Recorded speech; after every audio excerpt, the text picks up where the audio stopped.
Semuanya, dan terima kasih untuk Kagama Fotografi yang telah mengundang saya untuk berbagi pengalaman di sini. Tadi Pak Pinto terlalu berlebihan tuh ngomongnya tentang saya. Saya jadi tersanjung, tersandung. Itu kenyataan nih Mas, kenyataan. Saya nggak suka bohong. Kenyataan. Nanti kita lihat ya, saya akan menceritakan tentang pengalaman saya di fotografi sejak tahun 77 ketika saya masih di semester 3 di Fakultas Ekonomi. Tadi saya lihat di tayangan tadi ada gedung pusat ya, banyak gedung pusat itu diambil tahun berapa itu kok kelihatan ada saya itu. Saya dulu kuliahnya di situ. Baik, kita mulai saja. Ini gimana caranya mulai ini? Share screen ini ya? Silakan share screen-nya, Pak. Oke. Yang ini kayaknya ya.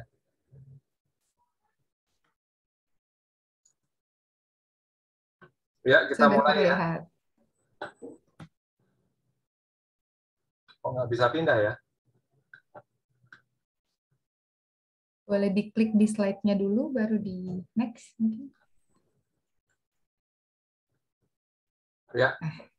Bisa. Ini pendidikan formal saya. Saya sejak lahir sampai sekarang tinggalnya di Jogja. Terakhir saya kuliah di Fakultas Ekonomi jurusan akuntansi di UGM angkatan 76. Jadi ketika saya jadi fotografer banyak yang bertanya-tanya, loh, dulunya di accounting kok sekarang jadi fotografer, salah jurusan ini. Tapi ternyata enggak. Karena di pengantar akuntansi itu waktu saya kuliah di sana, kalimat pertama di buku pengantar akuntansi itu, akuntansi adalah seni. Jadi saya nggak meleset terlalu jauh. Kira-kira gitu. Oke, fotografi dalam kehidupan kita itu kira-kira seperti apa ya? Biasanya di Indonesia umumnya itu dimulai dengan, oh saya hobi memotret, hobi fotografi gitu. Ya.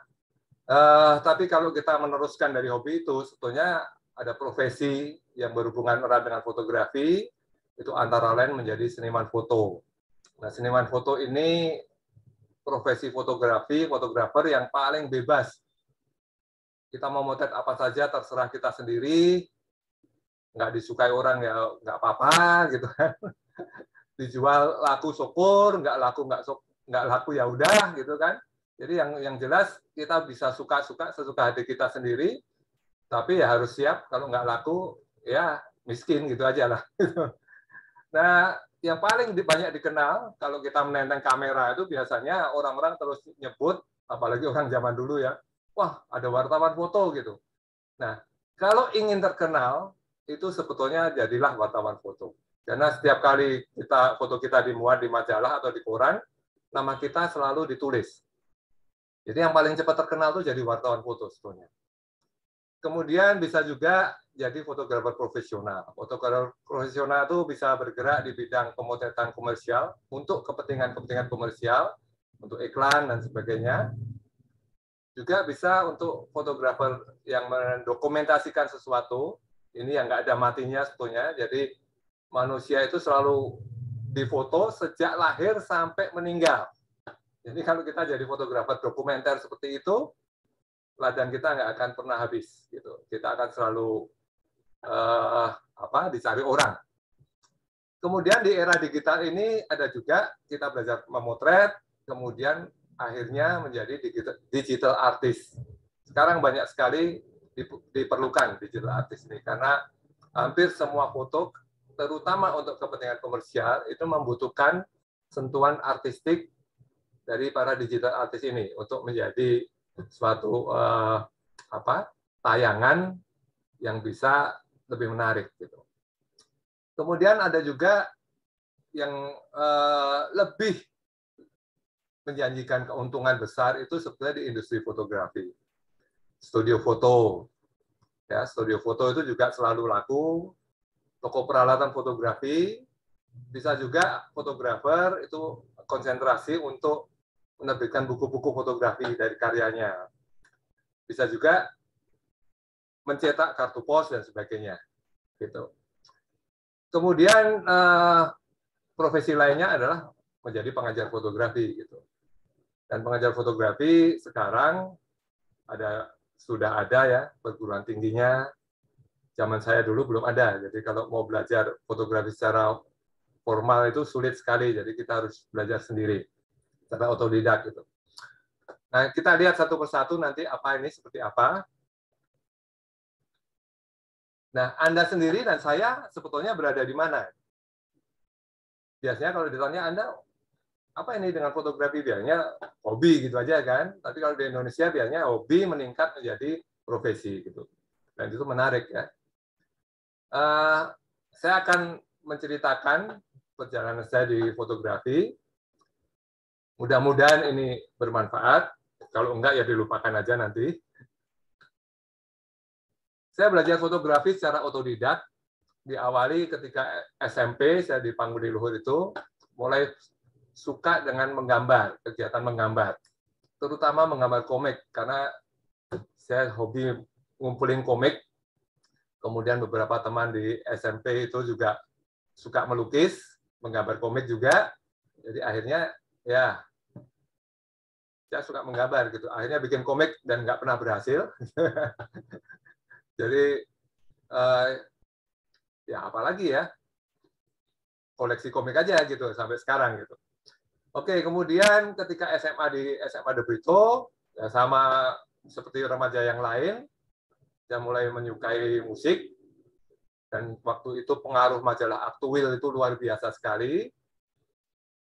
Jadi zaman dulu tahun 70-an itu, anak-anak muda itu senang dengan poster-poster para artis musik itu. Jadi kamar itu penuh ditempel poster-poster musisi gitu ya. Dan kalau di Indonesia dijual juga yang terbitan Belanda, Pop Foto, Musik Express dan sebagainya. Mungkin kalau yang seangkatan saya masih ingat itu.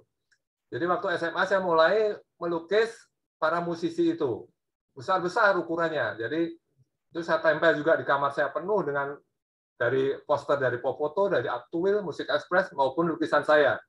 Gitu. Jadi dulu yang saya ingat paling besar itu saya melukis John Lord dari Deep Purple itu, pemain organnya Deep Purple itu. Besar sekali itu. Saya lukis 1 kali 2 meter itu. Ya seperti itu, kadang-kadang juga saya melukis, menggambar, ditempel di majalah dinding di sekolah di Brito gitu. Tapi saat itu ketika masih SMA, saya sudah mulai juga mengclipping foto gitu, mengumpulkan foto-foto. Waktu itu kebetulan orang tua saya langganan koran Sinar Harapan, dan di situ seminggu sekali itu, saya lupa hari apa, itu dimuat foto-foto yang artistik gitu. Jadi itu sering saya potong. Saya masih ingat sekali kok, ada salah satu yang sangat menarik itu karya Kui Hap Guan. Seorang nelayan sedang menarik ikan yang besar gitu di pantai gitu. Nggak tahu ikan apa itu, ditarik gitu. Wah, itu saya potong, sampai sekarang masih saya ingat. Dan ternyata mengclipping foto itu, setelah saya menjadi pengajar fotografi, rupanya itu penting untuk membuat kita lebih bisa merasakan atau membaca fotografi, membaca foto gitu. Itu penting sekali ternyata mengclipping foto itu. Dan itu juga saya praktekkan untuk tugas murid-murid saya gitu. Ya. Seperti apa pentingnya nanti kita lihat ya. Titik balik saya dari menggambar ke fotografi itu dimulai pada akhir Desember tahun 75, ketika saya kelas 3 SMA. Saya mengadakan trip bersama teman-teman SMA De Brito itu ke Bali. Saya belum punya kamera.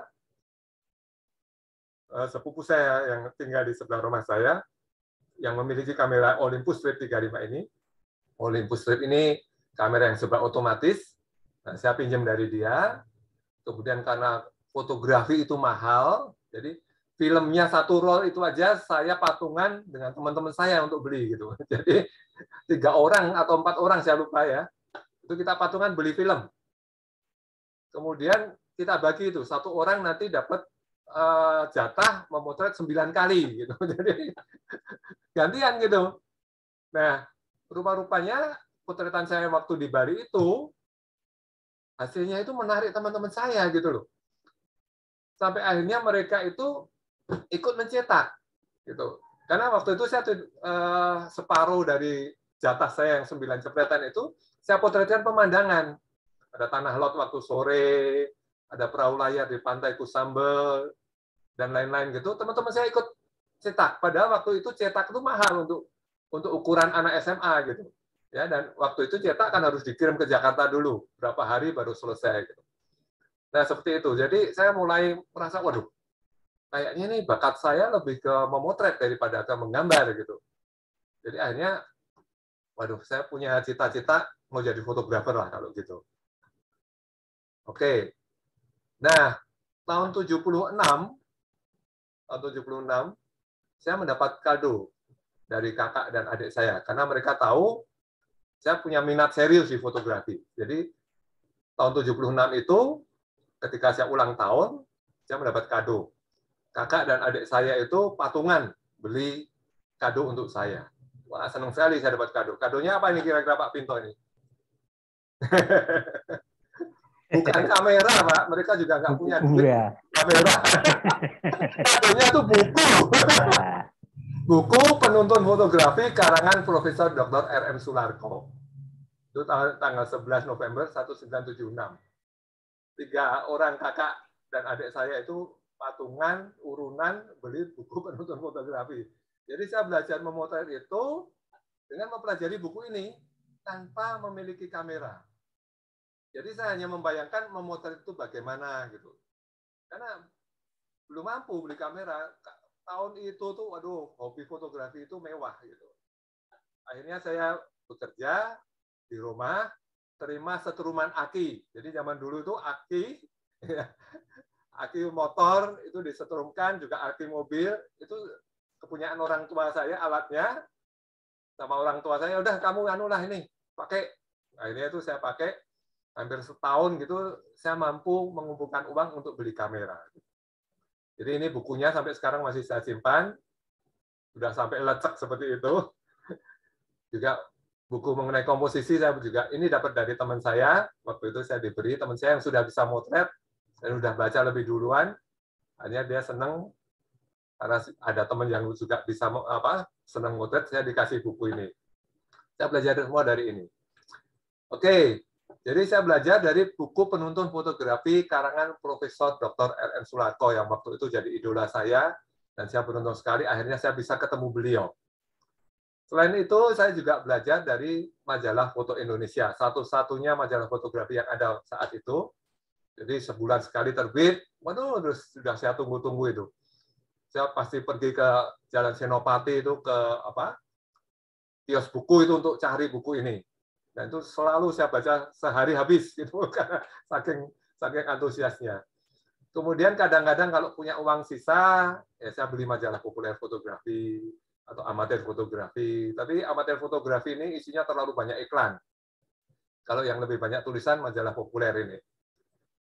Kemudian akhirnya saya main ke Istana Foto di Jalan Perwakilan. Itu di situ tempat berkumpulnya pehobi fotografi kalau sore ya malam hari gitu. Dan pemiliknya itu Mas Osmanto itu buku-bukunya lengkap. Dia punya timeless books itu lengkap gitu, satu seri. Jadi kadang-kadang di situ saya lihat gitu. Ikut lihat, nggak boleh pinjem. Lihat di situ aja gitu. Waduh, menarik sekali. Sekarang saya punya timeless books ini tapi nggak lengkap ya. Saya beli bekas gitu. Oke. Saya belajar mencuci film juga dari buku karangan Pak Sularko tadi. Yaitu tangki yang di sebelah kiri itu untuk mencuci film gitu. Jadi kita nggak perlu kamar gelap, mencuci filmnya hanya pakai tangki itu gitu. Karena itu sebagai gantinya kamar gelap gitu. Bahkan saya juga belajar mencetak foto hitam putih dari buku itu. Ini bukunya luar biasa sekali. Jadi ini sudah buat saya ini sangat amat membantu ya waktu itu. Sekarang masih saya simpan. Cuma kalau malam Jumat tidak saya beri bunga ini, tetap saya simpan aja di lemari. Oke. Kemudian setelah saya menabung hampir 1 tahun, saya berhasil beli kamera Olympus OM1. Jadi waktu itu kamera ini sempat menjadi kamera of the year di Eropa. Gitu. Kalau zaman itu beli kamera itu selalu disertai lensa standarnya 50 mili. Jadi saya beli kamera Olympus OM1 tahun 77 dengan lensa 50 mili 1,4. Gitu. Sebetulnya waktu itu saya sangat ingin punya kamera kontak RTS ini, karena di majalah Foto Indonesia ini, wah ini luar biasa. Kontak RTS ini merupakan inovasi perkembangan teknologi fotografi yang luar biasa, dan lensanya Carl Zeiss gitu. Tapi harganya mahal sekali, saya nggak mampu beli, akhirnya saya beli Olympus OM1. Gitu. Nanti perkembangan selanjutnya saya bisa beli kontak RTS dan Mamiya. Gitu. Oke, ini kamera yang saya miliki, Olympus OM1 dengan lensa 50 mm 1,4. Karena saya sudah bisa menghasilkan uang dari kamera ini dengan mencetak foto, kemudian mengirimkannya ke tabloid. Waktu itu ada tabloid Mutiara, namanya terbitan Sinar Harapan, yang membuat foto-foto. Akhirnya saya dapat honor. Kemudian ikut lomba foto kecil-kecilan di Jogja gitu, dapat hadiah juga. Saya bisa beli lensa, ini dulu. Saya beli telekonverter. Telekonverter itu untuk meningkatkan titik api lensa kita menjadi, kalau telekonverternya 2 kali, ini 2 kali. Jadi lensa 50 mm ini bisa menjadi 100 mm. Tapi kalau f-nya 1,4 dia jadi 2,8. Gitu. Jadi kualitasnya menurun sebetulnya. Tapi lumayan lah, dengan harga yang relatif murah, saya bisa memotret pakai lensa tele gitu. Kemudian dari ini menghasilkan uang, saya beli lensa 35 mm ini bekas di Istana Foto tadi. Karena kebetulan di sana ada, saya ingat ini belinya 15.000, di dalam lensanya ini ada jamurnya gitu. Sampai sekarang masih ada jamurnya. Masih saya simpan. Nah, dari 3 lensa ini saya berhasil mendapatkan foto dan menang lomba foto, sehingga saya bisa beli, karena hadiahnya kameranya saya jual ke Istana Foto tadi, kemudian saya beli lensa zoom 75-150. Jadi ini semuanya hasil dari fotografi semua. Kecuali kamera pertama dari Setrum Aksi. Gitu. Nah, ini kwitansinya masih saya simpan. Olympus OM1 itu, ini ya, harganya 125.000, saya belinya tanggal 12 Mei 1977. Nggak tahu ini gimana ini kok bisa kebetulan 12 Mei 1977. Ya. Ulang tahun istri saya itu 13 Mei. Ya, selisih 1 hari, tapi tahunnya beda gitu. Ya, tokonya sudah tutup sekarang ini. Ya, yang di Braga ini udah tutup. Udah berapa tahun yang lalu tutupnya. Oke. Nah, foto saya ini yang paling banyak dikenal orang. Ini saya foto menggunakan Olympus OM1 itu dengan lensa tadi 35 mm 2,8 tadi. Ini saya foto tahun 79. Oke. Tahun 78 saya masuk menjadi anggota HISPA. Jadi ketika saya di Istana Foto tadi ngobrol-ngobrol dengan beberapa pelanggan di situ yang akhirnya jadi teman. Salah satunya ada anggota HISPA. Jadi kemudian ngobrol-ngobrol, saya diajak masuk ke HISPA ini. Kapan pertemuannya? Oh, malam ini ada pertemuan, ya langsung ke sana. Jadi saya waktu itu pertemuannya di Gedung Seni Sono, di dekat Istana Negara, Gedung Agung itu ya, di Gedung Agung itu. Hari Jumat ketemu di sana, kemudian langsung daftar jadi anggota, berbarengan dengan almarhum Dr. Inu Wicaksono.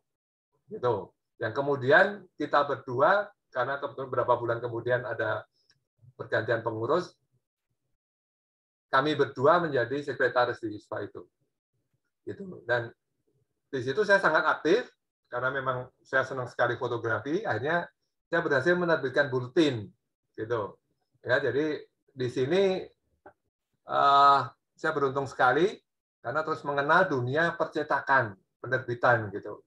Dulu penerbitannya masih sekarang jadi toko buku Sari Ilmu itu. Di situ percetakannya, bukan penerbitannya. Nah, pemilik Sari Ilmu itu adalah yang memperkenalkan saya ke HISPA. Jadi dia punya percetakan, akhirnya dia yang mencetak buletin ini, tapi saya yang mengurus semua. Menulislah, mendesain, dan sebagainya. Masih pakai rugos itu judul-judulnya. Gitu. Dan itu bermanfaat sekali untuk saya. Gitu. Karena akhirnya saya juga bisa menulis. Dan kemudian saya juga menulis pengalaman-pengalaman saya untuk majalah Foto Indonesia. Gitu. Majalah Foto Indonesia ini pemiliknya adalah Leonardi, almarhum, yang sangat amat jasanya terhadap fotografi Indonesia besar sekali beliau. Dan saya beruntung sempat bertemu beliau di Bandung, kemudian pernah tidur satu kamar juga dengan beliau waktu jadi juri di Jakarta dan seterusnya. Jadi di klub foto ini akhirnya saya banyak berkenalan dengan senior-senior fotografer di seluruh Indonesia, termasuk dengan Profesor Dr. R.M. Sularko. Jadi saya sempat hunting juga dengan beliau dan sebagainya, banyak ngobrol dan seterusnya, berdiskusi dengan beliau, dan saya sangat mengagumi beliau, sangat intelek, ya, pendidikan Belanda. Tapi orangnya keras sekali, kadang-kadang ngomongnya juga nyelekit gitu ya, tapi pintar sekali dan sangat logis lah orangnya ya, realistis gitu. Oke, nah di dunia klub foto saya mengenal yang namanya pictorial photography, karena hampir semua klub foto di Indonesia alirannya itu pictorial photography gitu. Jadi mereka ini memuja keindahan visual. Motret itu mengejar matahari terbit, matahari terbenam gitu. Jadi kalau pergi hunting itu kadang-kadang kita harus bangun jam 3 pagi. Kadang-kadang malah jam 2 gitu kalau lokasinya jauh gitu kan. Yang kita kejar apa? Matahari terbit gitu. Ini saya foto waktu itu di Jembatan Suramadu kalau ini. Nah, foto-foto seperti inilah yang kita buru waktu itu ya. Jadi keindahan visual. Ini di Amet, Pak Agung pasti tahu ya. Ini pagi-pagi kita harus nginep di sana. Kalau pagi hari cuaca bagus, itu ada ratusan perahu layar yang berlayar di laut sana dan menarik sekali seperti kupu-kupu. Dan ini kebetulan saya foto ini pas seperti apa ya, ada perak-peraknya ya di laut ya. Jadi menarik sekali. Saya bermalam di pantai di situ. Oke. Nah ini di Jogja semua. Ini di desa di sekitar Bantul, Jalan Bantul. Dulu kalau rumah saya masih di Lempuyangan waktu itu. Jadi kalau pagi cuaca bagus, saya naik motor ke Jalan Bantul itu udah keluar masuk jalan desa itu udah ketemu pemandangan seperti ini gitu. Masih banyak sawah, masih rimbun. Jadi menarik sekali sih Jogja itu. Jadi kemana-mana deket, keluar kota dikit, 5 km gitu udah dapat pemandangannya bagus-bagus gitu ya. Kalau yang di kanan ini jembatan Sesek zaman dulu ya, jembatan bambu. Sekarang udah nggak ada, udah diganti beton semua. Kalau banjir hilang ini jembatan ini, diganti getek gitu ya. Dan semuanya menarik gitu. Jadi kalau Anda lihat ini semuanya pagi hari. Yang ini kita berangkatnya jam 4 pagi nih sampai sini. Gitu. Kalau yang ini enggak, ini masih jam 5, setengah 6 itu saya berangkat masih bisa dapat ini. Kalau sekarang udah nggak ada, udah jadi rumah semua sekitar sini. Nah, foto-foto seperti ini adalah foto-foto yang diburu oleh para anggota klub foto, gitu. Dan itu di foto-foto di salon foto kebanyakan ya foto-foto pictorial seperti ini, gitu. Dan foto-foto seperti itu tadi sangat diminati oleh masyarakat umum, gitu. Orang awam senang sekali, gitu.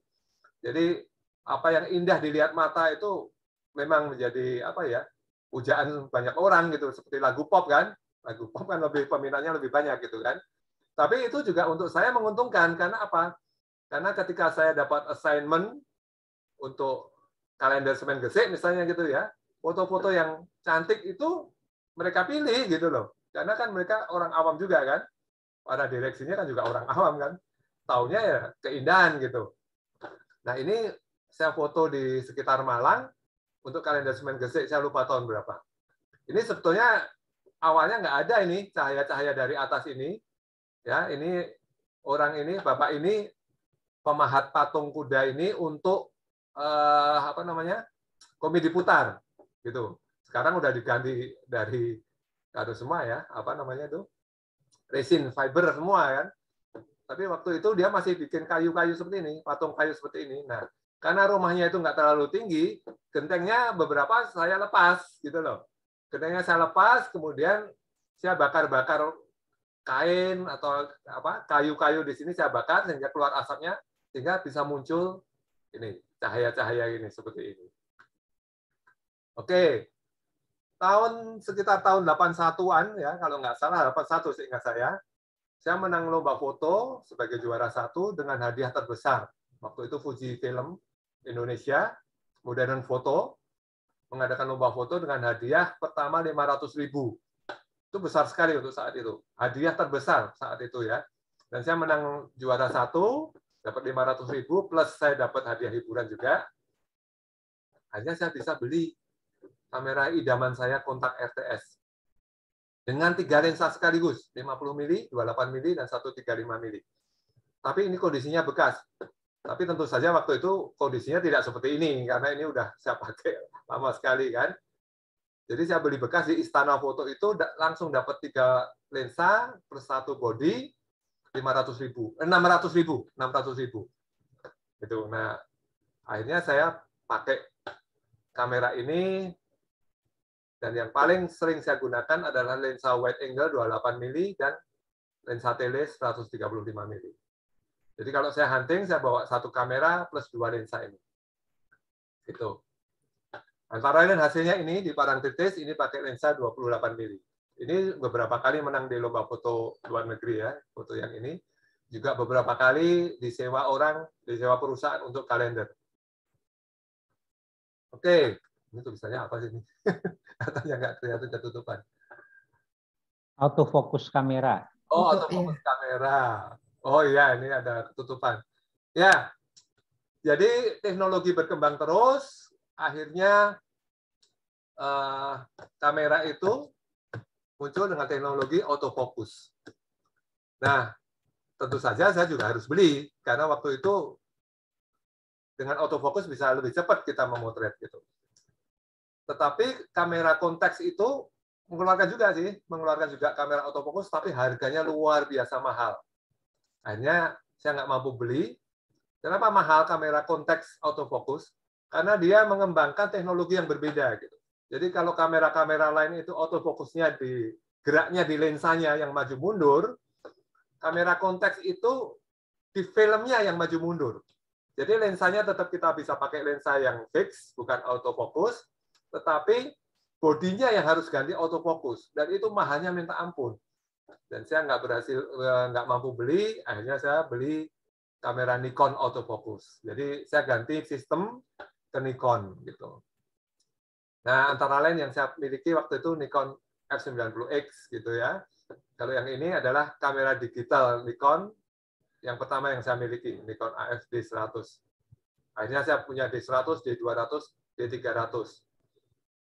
Lensa yang saya pergunakan lensa 18-200, katanya lensa sapu jagat. Kemudian lensa 20 mili ini fixed lens, ya, dan lensa 80-200 ini yang autofocus juga gitu. Jadi yang paling sering saya gunakan 18-200 gitu. Walaupun teman-teman bilang kualitasnya jelek sekali, saya merasa buat saya ini yang paling pas gitu. Akhirnya saya pakainya lensa itu. Tapi kamera D300 dan lensa 18-200-nya ini akhirnya hilang di Bali. Ketinggalan di hotel, dan pemilik hotelnya tidak mengakui kalau ketinggalan, akhirnya hilang gitu aja.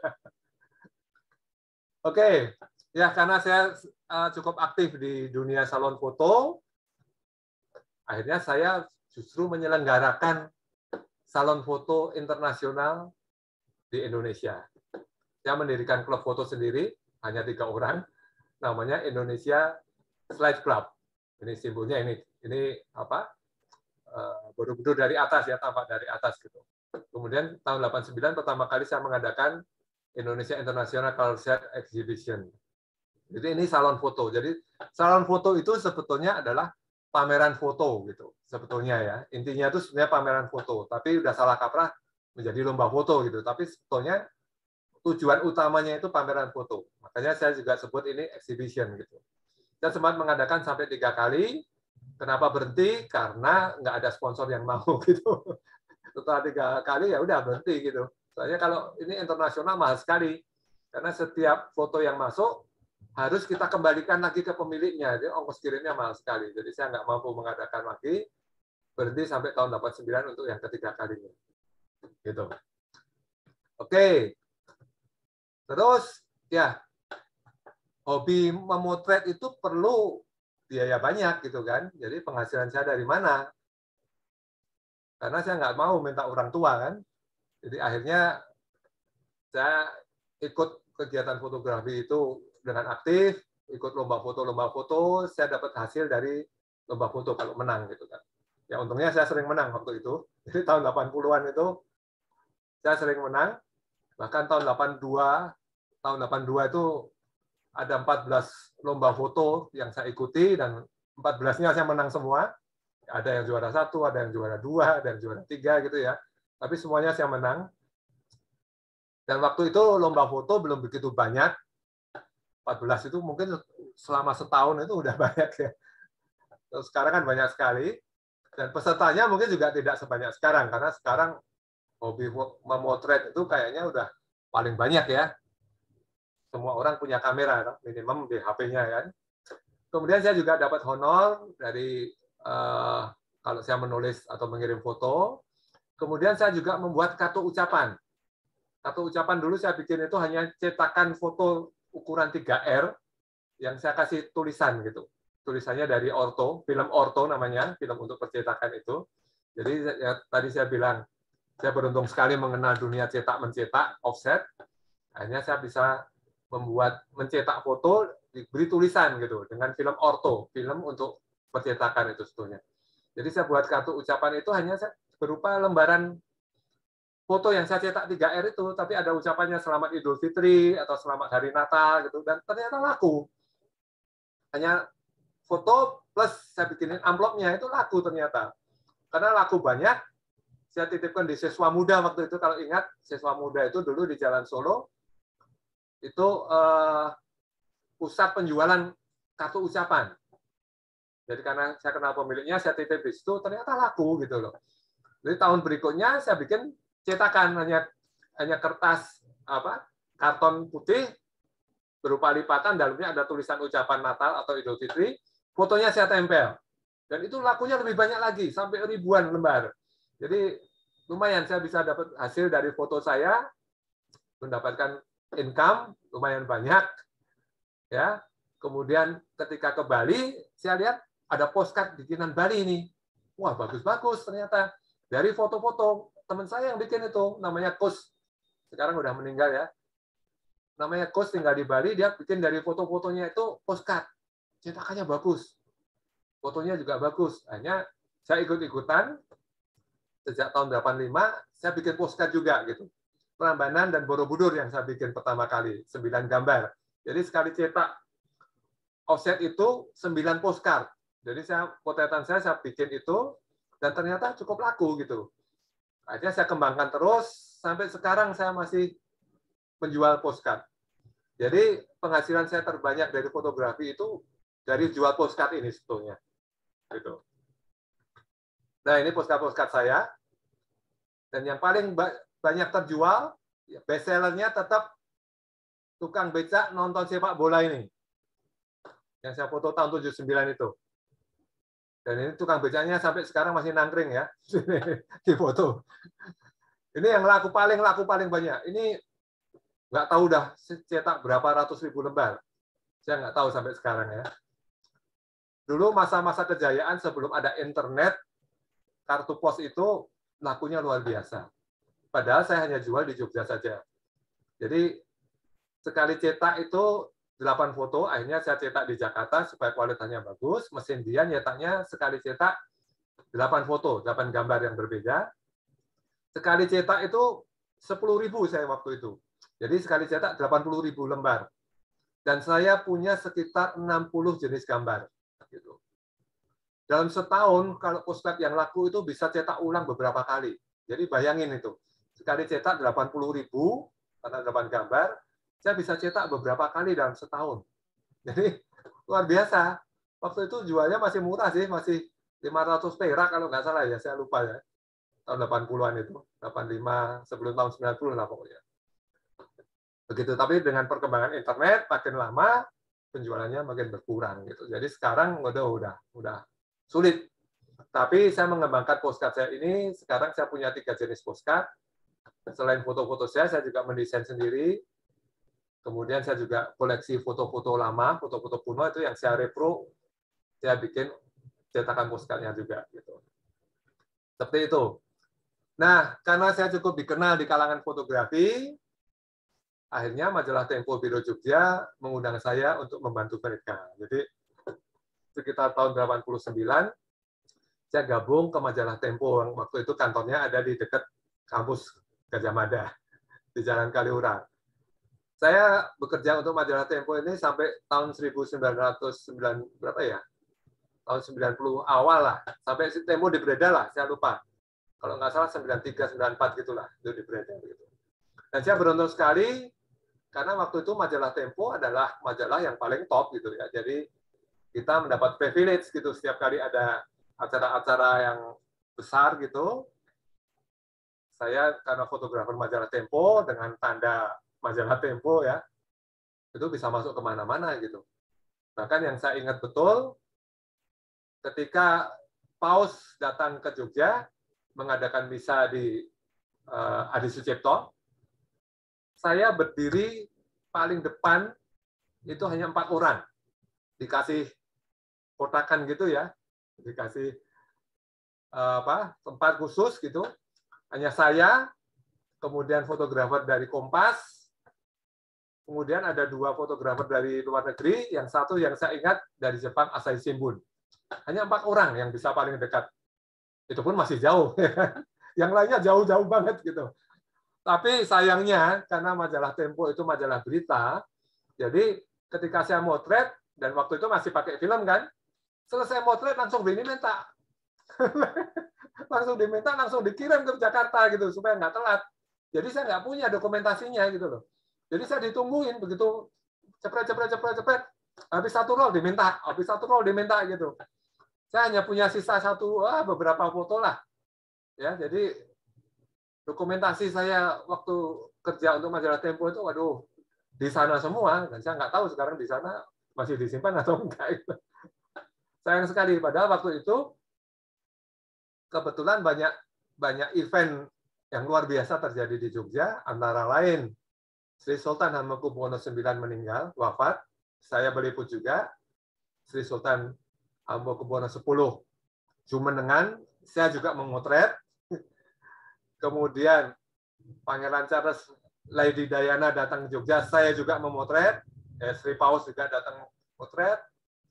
Jadi banyak kejadian yang waktu itu sifatnya cukup besar, skalanya cukup besar, saya memotret.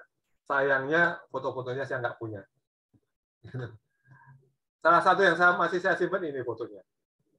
Jadi ini kunjungan Pangeran Charles Lady Di ke Keraton Jogja, dan waktu itu kejadiannya aneh karena Sri Sultan pakai pakaiannya seperti ini, dan GKR emas. Ternyata Pangeran Charles begitu datang pakaiannya safari ya gini nih. Nggak tahu tuh gimana tuh kok bisa seperti itu. Ya, karena saya dikenal banyak orang di fotografi saat itu, kemudian saya juga kerja di majalah Tempo. Akhirnya ketika Yup Ave bikin proyek membuat buku yang judulnya A Voyage Through the Archipelago untuk memperingati ulang tahun kemerdekaan Indonesia yang ke-45. Jadi Yup Ave itu waktu itu kan seperti Bung Karno ya, suka simbol-simbol gitu. Wah, ini ulang tahun kemerdekaan yang ke-45 harus dirayakan dengan luar biasa ini. Jadi Yup Ave mengundang 45 fotografer, 10 dari Indonesia, 35 fotografer dunia untuk membuat buku ini, A Voyage Through the Archipelago. Penerbitnya dari Perancis. Gitu. Jadi saya salah satu yang ikut diundang, saya duduk di bawah ini. Ya. Selain itu Mas Darwis juga diundang. Yang lainnya ini fotografer-fotografer top dunia ini. Kalau Anda tahu ini Paul Chesley ini dari National Geographic Amerika. Kemudian yang di sebelah sini ini ada Michael Yamashita, ini dari National Geographic juga. Ada Ragurai ini dari Magnum. Oh, luar biasa lah, banyak sekali nih fotografer dunia semua ini. Saya udah agak lupa yang lain-lainnya siapa aja ya.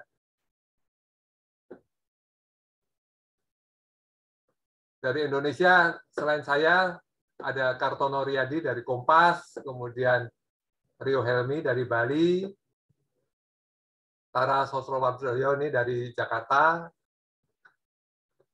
dan lain-lainnya gitulah. Jadi kami ini foto bareng dengan Pak Harto di Tapos, waktu itu kita diundang ke Tapos.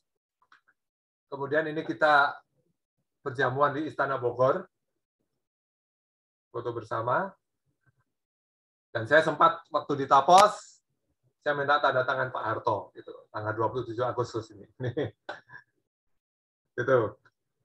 Ya itu untungnya jadi fotografer gitu ya, bisa ketemu presiden dan minta tanda tangan, dan nggak diusir sama Pas Pampres gitu, ya kan? Oke, saya juga sempat ketemu dengan Pak B.J. Habibie karena saya jadi fotografer. Tapi sebelumnya tahun 84, jauh sebelum itu tadi, tahun 84, saya sempat ketemu dengan Wakil Gubernur Pakualam. Ini di Ambarukmo waktu itu, karena saya pameran di situ bersama Fuji Film. Kemudian saya ditunjuk untuk memberikan kenang-kenangan ke potretan saya berikan ke si Pakualam. Gitu. Karena Pakualam 8 ini juga suka sekali fotografi. Nah, untungnya saya tinggal di Jogja, dan saya senang juga main ke pelukis-pelukis. Jadi sejak tahun 80 awal itu saya sudah main ke pelukis-pelukis, antara lain ke Pak Afandi. Jadi saya sempat memotret beliau juga, sempat ditunjukin juga lukisan-lukisan beliau yang disembunyikan, tidak ditunjukkan ke orang lain, karena agak porno gitu, ada juga lukisan dia. Jadi kuncinya dibawa sendiri, di sarungnya gitu, selalu dibawa kemana-mana. Karena saya main-main ke situ, diajak, saya tunjukin koleksi saya gitu. Kemudian saya motret beliau juga gitu. Nah, saya motret juga ini relatif baru tahun 2015, saya motret Joko Puke, pelukis yang sangat mahal harga lukisannya. Ini sudah pakai kamera Fuji Film. Saya juga motret teman saya sama Indra yang waktu itu dia banyak membuat mural di kota Jogja. Ini saya foto di Kota Baru. Saya suka membuat potret-potret dari seniman atau siapa saja ya. Ini Jemek, pantomim. Beberapa kali saya foto beliau.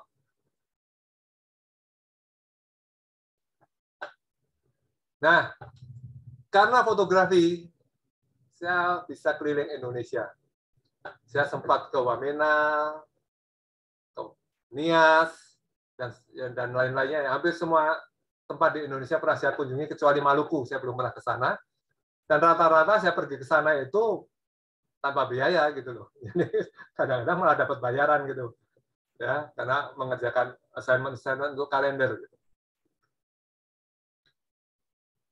Dan yang luar biasa sekali, saya sangat bersyukur, bahkan saya sempat pergi ke Bethlehem, mengunjungi tempat kelahiran Yesus Kristus. Itu, ini tempatnya seperti ini, saya fotonya kurang bagus di sini. Saya masih ingin, mudah-mudahan masih sempat pergi ke sana lagi. Kemudian saya juga pernah memotret pre-wedding. Saya sebetulnya paling tidak suka memotret pengantin, gitu ya. Tetapi ini pre-wed, oke dah saya motret, dan karena kebetulan keponakan saya sendiri yang akan menikah, dia datang ke rumah, ayahnya kakak saya, ayahnya dia itu kakak saya udah meninggal dunia, jadi anaknya ini Nadia datang ke rumah dengan pacarnya, terus tolong om, saya dipotretin pre-wed gitu. Ya udah kalau saya foto oke, kalau saya motret oke, tapi kalau saya motret beda loh. Saya nggak mau kalau motret seperti template itu, ya. Saya motret itu kalau bisa ada ceritanya. Kamu kerjaannya apa sekarang? Saya ngelatih balet. Oke, saya foto kamu di tempat kamu ngelatih balet. Gitu, kira-kira seperti itu. Ini si Ari, tunangan kamu apa kerjaannya? Oh, dia pemborong bangunan. Oke, saya foto di tempat dia kerja. Gitu. Juga hobinya apa? Taekwondo. Saya foto di sasananya. Gitulah, kira-kira seperti itulah. Jadi ketika jadi foto itu jadi cerita gitu loh, nggak hanya sekedar seperti foto model dipasang di sini gitu. Oke, ini saya foto, ini Ari, tapi fotonya tadi saya cari nggak ketemu, yang lain-lainnya salah satunya, tapi ini Nadia ada 2 foto yang bisa saya tunjukin. Gitu. Oke. Kemudian saya pernah motret juga pengantin. Ini bukan karena bayaran, tapi karena masih saudara ya. Jadi ini anak dari sepupu saya menikah. Ini kaya sekali. Saya mau nyumbang apa bingung. Akhirnya saya minta izin ikut motret gitu. Kemudian hasil fotonya saya bikin album, saya sumbangkan dia gitu, gitu aja lah. Tapi saya juga sempat motret prewed yang lain. Nah ini prewednya ini prewed gaya template itu aja ya. Kebetulan ini yang menikah itu anak istri saya gitu. Jadi Om potretin gitu ada. Saya potretin, nah istrinya tinggalnya dari Bangka ya. Jadi fotonya di Bangka dan di Jogja ya. Ya udah. Dan waktunya mepet karena mereka tinggalnya di Jakarta, udah kerja. Jadi waktunya mepet, akhirnya nggak bisa saya foto semacam bikin cerita gitu. Ya udah, foto di tempat-tempat yang mereka pengen aja, Mang. Di mana gitu. Akhirnya ini di Bangka seperti ini, saya bikin seperti ini. Ini di Jogja, foto di Jogja gitu. Oke, itu kira-kira. Jadi saya udah motret macam-macam lah, gitu. Terus penghasilan saya dari mana ya? Ya itu dari kalender. Langganan saya lama dulu itu Semen Gresik. Hampir tiap tahun saya bikin kalender Semen Gresik. Dan ini luar biasa, bayarannya besar sekali Semen Gresik. Karena dia cetak kalendernya itu 80.000 eksemplar. Gitu. Ada kalender dinding dan kalender meja gitu ya. Kalender dinding 80.000, kalender meja 10.000.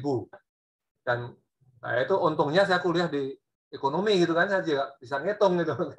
Kalau motret itu hitungannya nyetaknya berapa, bukan sekali motret berapa, mau dicetak jadi berapa gitu loh. Nah, ini cetaknya 90.000, wah jadi hitungannya kan murah sekali kalau dihitung per kalender ya kan. Gitu, jadi bisa dapat banyak kita. Kemudian juga langganan saya yang lain adalah PT Indeso di Jakarta, Indonakano, ini perusahaan Jepang yang ada di Jakarta dan lain-lain. Saya motret hotel juga, langganan saya Yogyakarta Plaza Hotel, sampai sekarang saya masih langganan dia. Kemudian saya juga foto-foto saya yang banyak itu saya sewakan. Itu istilahnya stok foto. Ya. Seperti itulah kehidupan saya. Ini kalender yang masih saya temukan di rumah. Ini yang kalender dinding, udah nggak ketemu. Ini kalender meja. Nah, ini potretan saya hotel. Dan ini stok foto. Jadi foto-foto saya kumpulin, kemudian saya jual. Sewanya ya, bukan saya jual, saya sewakan gitu.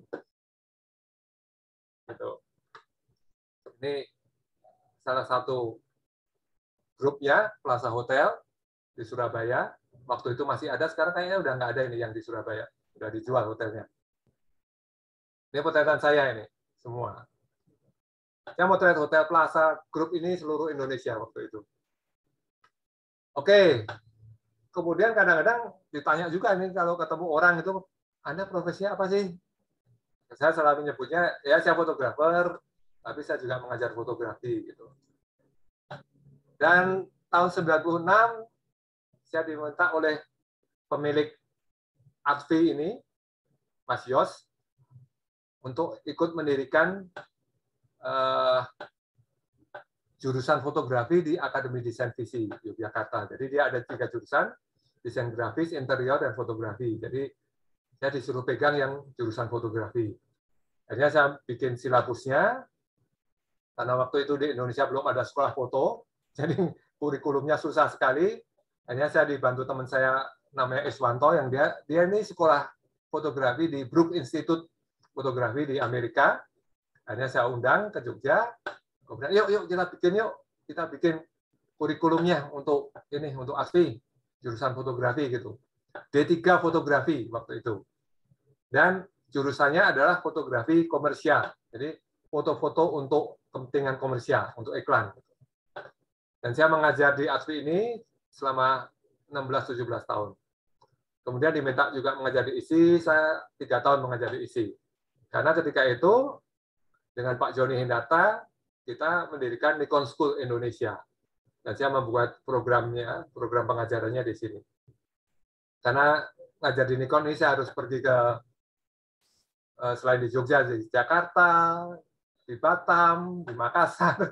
Akhirnya saya mengundurkan diri dari ASPI dan dari ISI. Gitu. Jadi karena apa? Karena saya nggak mau terlalu banyak bolos gitu kan. Nah, kemudian tahun 2012, kenapa sih saya tulis saya menjadi pembicara di Fuji Film? Karena ketika tahun 2012 saya diundang oleh Presiden Direktur Fuji Film untuk membantu mereka. Gitu. Oke, ini salah satu foto waktu saya udah nggak mengajar di ASPI maupun di ISI, tapi saya diundang oleh Pak Irwandi untuk memberi kuliah umum di ISI di Jogja. Gitu. Ya, saya kalau ngajar seperti inilah kira-kira gitu. Santai lah. Kadang-kadang duduk di bawah juga, karena siswanya juga ada yang duduk di bawah gitu. Oke. Rupa-rupanya kembali lagi ke flashback ke yang komunitas foto ya. Rupa-rupanya saya mulai bosan gitu dengan salon foto. Kok motretnya gitu-gitu aja, kayaknya kurang tantangan. Karena saya sudah bergaul dengan banyak pelukis, banyak seniman, juga dengan jurnalistik, gitu kan. Saya pikir salon foto itu tantangannya terlalu ringan lah untuk saya gitu, dan monoton gitu-gitu terus gitu kan. Dan setiap kali ada salon foto, itu kuratornya atau disebut jurinya itu ya orang-orang mereka sendiri gitu loh. Jadi bolak-balik fotonya yang keluar ya genrenya seperti itu gitu. Bolak-balik seperti itu aja, kok kayaknya nggak maju-maju gitu. Akhirnya saya memotret sesuka hati saya. Jadi sebelum saya masuk klub foto, sebenarnya saya motretnya suka-suka gitu kan. Termasuk yang tahun 79 itu saya menang di Lomba Foto Indonesia yang pertama, tingkat nasional pertama itu, saya motretnya suka-suka saya itu, gitu. Sesuai konsep yang ada di kepala saya gitu. Akhirnya tahun 94 saya mulai memotret suka-suka juga, 94 dan 95, dan saya pamerkan gitu. Saya pamerkan dengan judul Seni Rupa Foto Kata Hati. Ini memperingati ulang tahun saya, karena saya lahir tahun 55, kemudian ini ulang tahun saya peringati dengan mengadakan pameran tunggal. Gitu. Nah, foto-foto saya Kata Hati ini, saya bawa ke Modern Foto, supaya mereka mau sponsor gitu kan. Saya tunjukin foto-foto saya, dan mereka cukup kenal saya, karena kan saya sering menang lomba foto kan. Jadi mereka mau sponsor gitu. Saya ajukan ke pameran di beberapa kota, Jogja, Jakarta, Bandung, Surabaya, 4 kota. Akhirnya mereka setuju untuk memamerkan di 2 kota, di Jogja dan Jakarta. Tapi dengan catatan, fotonya jangan seperti ini. Fotonya seperti apa, Pak? Itu seperti foto-foto kamu yang di salon foto itu. Waduh, kalau cuma pameran kayak gitu, saya males gitu kan. Tapi saya tahu orang Fuji Modern Foto itu nggak pernah datang ke pameran gitu loh. Jadi oke, saya bilang gitu aja. Yang penting sponsor lah. Nah akhirnya saya tetap pameran dengan foto-foto karya saya yang beda itu gitu loh. Toh mereka nggak akan datang. Tapi ketika pameran ini sukses, wah mereka baru muji-muji gitu lah. Oke, itu pameran pertama saya, dan waktu itu saya merasa sangat amat bodoh sekali. Karena apa? Saya tuh mulai motret tahun 77. Masa baru 18 tahun kemudian saya bisa pameran tunggal gitu. Kan waktunya terlalu lama gitu loh. 18 tahun. Itu kalau sekolah itu sudah SD 6 tahun, ya kan? SMP 3 tahun, SMA 3 tahun, baru 12 tahun itu. 6 tahun berikutnya itu harusnya sudah S1 atau S2 itu. Kok saya baru pameran sekarang ya 18 tahun gitu. Ya, tapi saya tetap bersyukur. Karena apa? Ternyata senior-senior saya banyak yang belum pernah pameran tunggal gitu kan. Waktu itu pameran dibuka oleh Pak Budiarjo, waktu itu bekas Menteri Penerangan ya.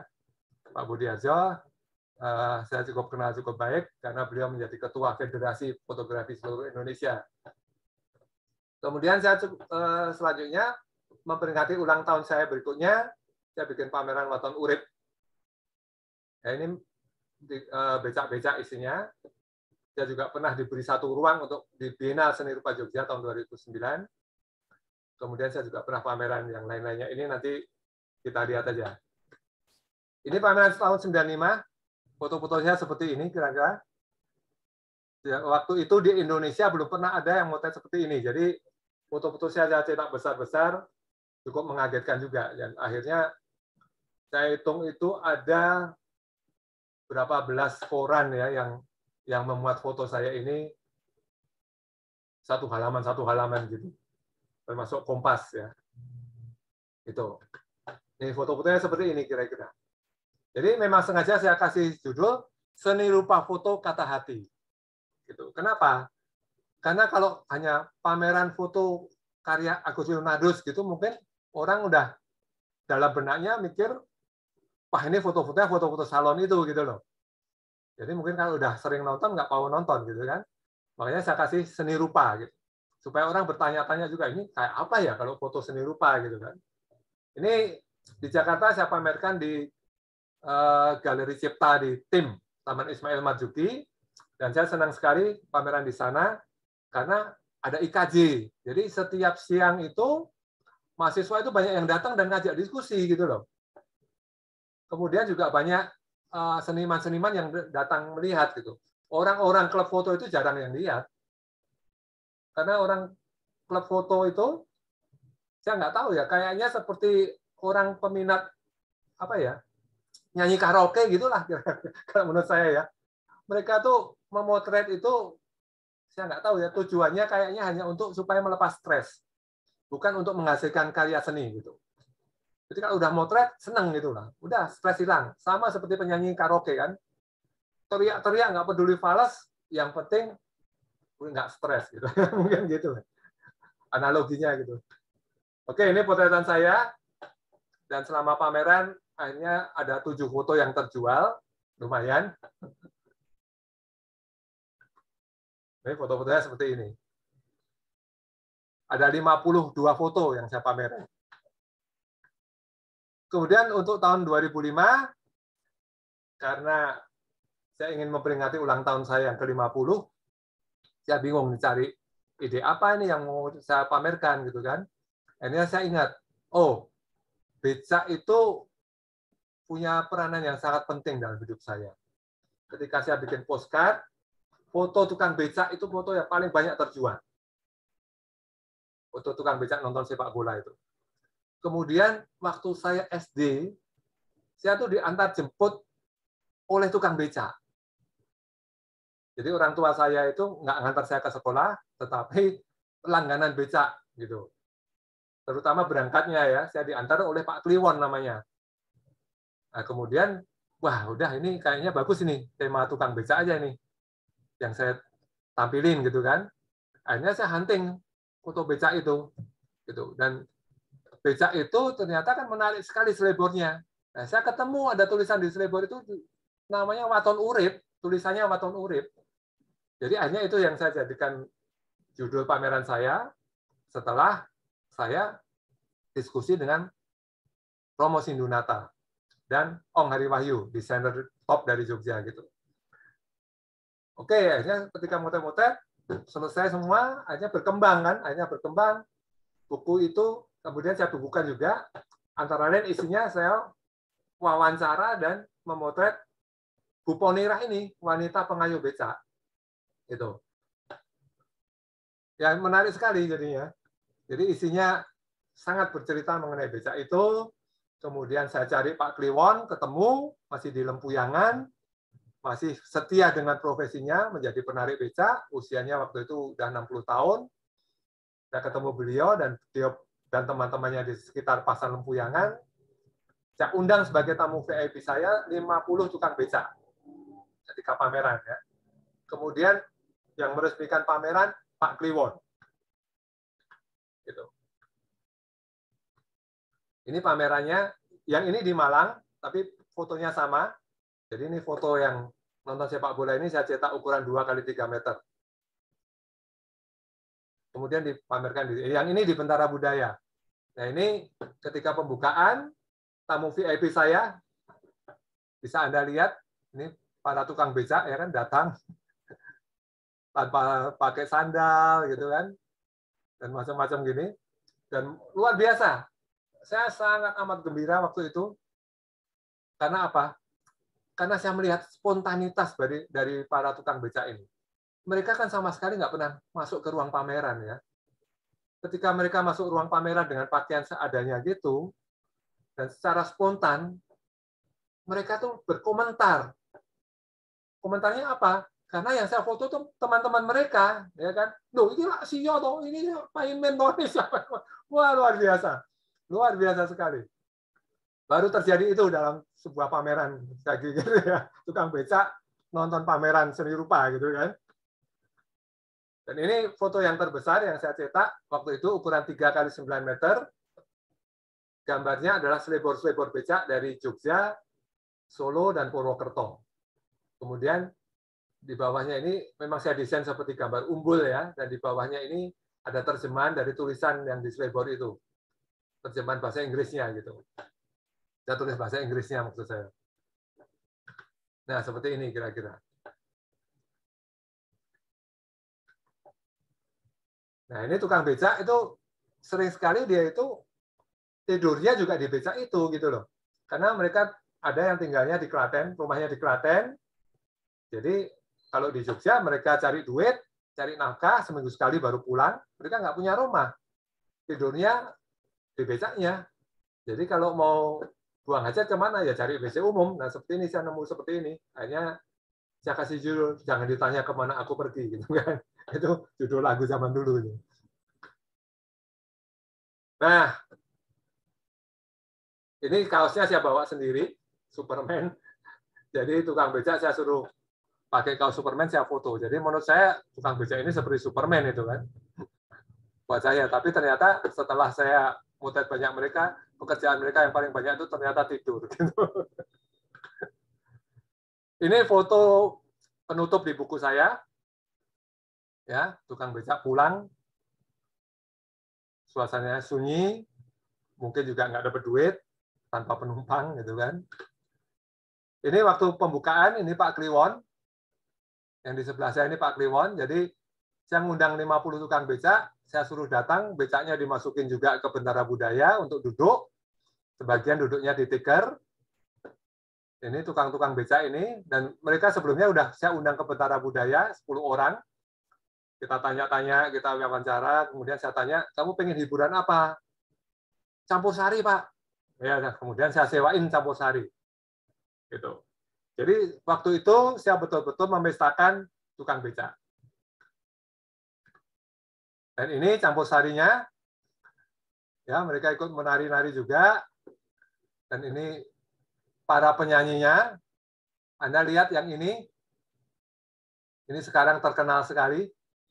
Waktu itu bayarannya sangat amat murah ya, honornya sangat amat murah karena belum begitu terkenal. Tahu kira-kira siapa? Nah ini, kalau dari dekat, ini Soimah. Sekarang sudah jadi milioner ya. Jadi waktu itu belum begitu terkenal, saya lupa honornya berapa, tapi sangat amat kecil. Oke, tahun 2006 saya membuat buku, judulnya Yogyakarta in My Nokia. Jadi ceritanya waktu itu bangun tidur pagi-pagi, saya lihat Kompas, ada advertorial, Mas Darwis Tiyadi pakai kamera HP Nokia. Kemudian saya telepon beliau, Mas Darwis, ini kamera ini pakai kamera HP ini bisa dicetak bagus nggak? Ya, lumayan bagus untuk cetakan ukuran 3R. Wah, oke, bisa jadi buku ini kalau gitu, saya pikir gitu kan. Mas, tolong saya kenalin dong dengan Nokia. Udah kamu cari ini aja, nanti di kantor Nokia. Oke, langsung saya ke Jakarta, saya ketemu dengan orang Nokia. Kemudian saya ngajuin usul untuk bikin buku ini, tapi ternyata, wah udah telat Pak. Kalau kamera foto promosinya tahun lalu, tahun ini kita promosinya video, dia bilang gitu. Tapi lama-lama kok saya bujuk-bujuk, akhirnya ya udah dah, boleh. Bapak perlu apa? Ya, saya perlu 5 jenis kamera yang ada di Nokia, saya bilang. Jadi saya dikasih 5 HP sama dia yang ada kameranya. Kemudian saya bikin buku ini. Judulnya Yogyakarta in My Nokia, terbit tahun 2006. Gitu. Ini HP yang saya pergunakan, yang diberi oleh Nokia semua. Kalau Anda masih ingat, ini sangat terkenal dulu. Ini belum ada 1 megapiksel. Yang ini juga belum. Yang lainnya 1 mega. Oh, ini sudah 1 mega. Ya, N70, N90 waktu itu yang paling top N90. Oke, ini hasil potretanya. Jadi orang Nokia sendiri bingung karena fotonya saya cetak ukuran 30 kali 40 cm pakai kamera HP itu. Loh, bisa toh Pak? Loh, bisa. Hanya ini saya roadshow dari Jakarta sampai Surabaya untuk launching buku ini dan memamerkan foto-fotonya. Ini antara lain juga pakai Nokia 6681, 1 megapiksel. 1 megapiksel waktu itu. Oke.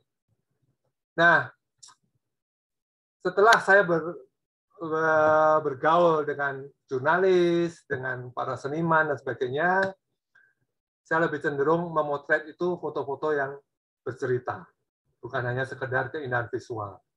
Karena saya pikir foto-foto yang bercerita itu akan lebih berkesan ya untuk yang melihat gitu, dan juga untuk saya sendiri gitu.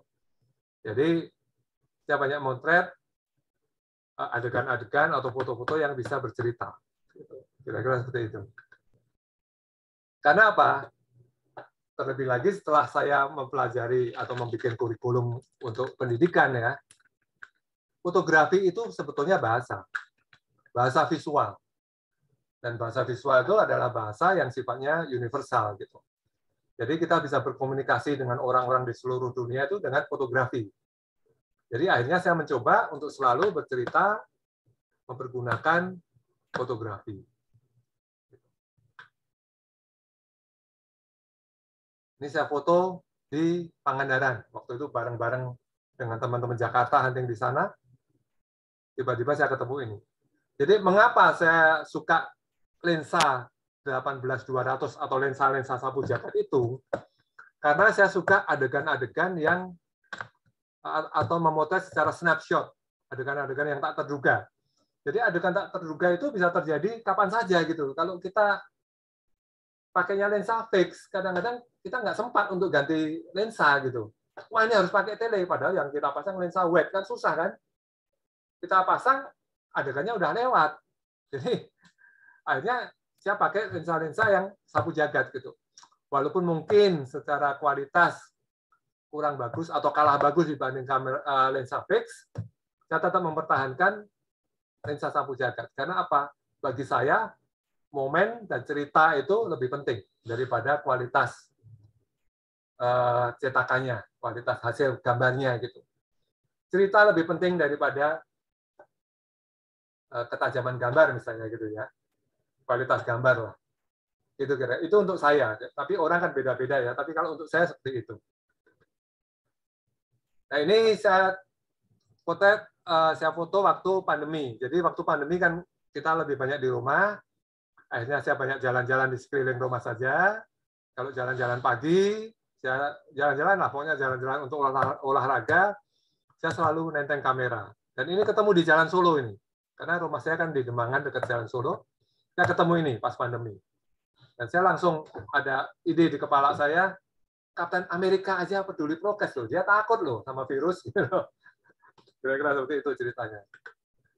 Ini saya foto di, aduh saya agak lupa. Di Bali. Ini di Bali.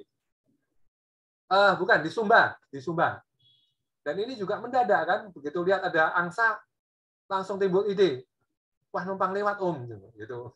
Karena ada pemilik tempat di situ itu anjing yang lagi tidur itu. Ini saya foto di Pantai Kuta, bule lagi telanjang dada, anaknya yang masih bayi telanjang dan dia dipijit gitu. Kalau nggak pakai tele nggak berani nih fotonya, bisa marah-marah dia. Ini saya foto di Belanda. Jadi ketika saya jalan di sana, jalan kaki, kebetulan yang saya tenteng kamera pocket Fuji X10, lensanya juga zoom. Saya lihat ada gambar ditempel di jendela, gambar ini anak kecil ini ditempel di jendela. Ini menarik ini. Kemudian di kejauhan saya lihat ada suami istri lagi pakai kereta dorong anaknya ini. Saya tunggu aja di situ. Begitu lewat saya cepret, ini pakai kamera Fuji X10. Jadi ceritanya seolah-olah ini anak yatim piatu lah yang rindu gitu ya. Untuk melihat orang yang punya anak lain yang punya orang tua gitu. Ini saya foto di dekat Malioboro. judulnya Malaikat Pengawal, karena waktu itu tahun 90 ibu saya meninggal secara mendadak. Kemudian saya bertanya-tanya ke Tuhan, mengapa ibu saya yang relatif sejahtera, makan nggak kekurangan, kalau sakit ke dokter, kok tiba-tiba meninggal gitu. Padahal ada pengemis yang sering minta ke ibu saya, yang tuanya kurang lebih sama, usianya kurang lebih sama, kok nggak meninggal. Ada 2 pengemis itu. Hanya ketika saya naik motor, saya lihat ini, ada pengemis tidur, atasnya ada gambar malaikat. Langsung saya pulang, saya belum bawa kamera. Saya cepat pulang ke rumah, bawa kamera, ambil kamera, langsung ke sini, untung masih tidur di situ, pengemisnya, langsung saya potret. Saya sudah mendapat jawaban. Ternyata setiap orang itu punya malaikat pengawalnya masing-masing. Gitu. Jadi kalau malaikatnya udah ngajak dia pulang ke surga, ya udah harus pulang. Gitu. Kira-kira gitulah. Itu jawaban dari pertanyaan saya yang berbulan-bulan gitu. Oke, jadi sering sekali saya memotret itu adalah memvisualisasikan apa yang sudah ada di kepala saya. Kadang-kadang visualisasi itu bisa saya peroleh dengan melihat sesuatu langsung, seperti tadi, pengemis dengan malaikat pengawal. Tapi kadang-kadang saya harus membuat itu. Seperti ini misalnya. Ketika saya sudah menginjak semakin tua kan, usia saya sekarang udah 60, hampir 67 tahun. Jadi semangat tetap besar, tetapi tenaga kurang. Itu nggak bisa kita pungkiri ya, kita sebagai manusia makin tua setiap hari, fisik kita tentu juga akan semakin tua. Hasilnya, ya dengan sendirinya, kendala dalam beraktivitas, terutama masalah fisik itu datang. Semangat tetap menggebu-gebu, rasanya masih ingin seperti waktu masih muda.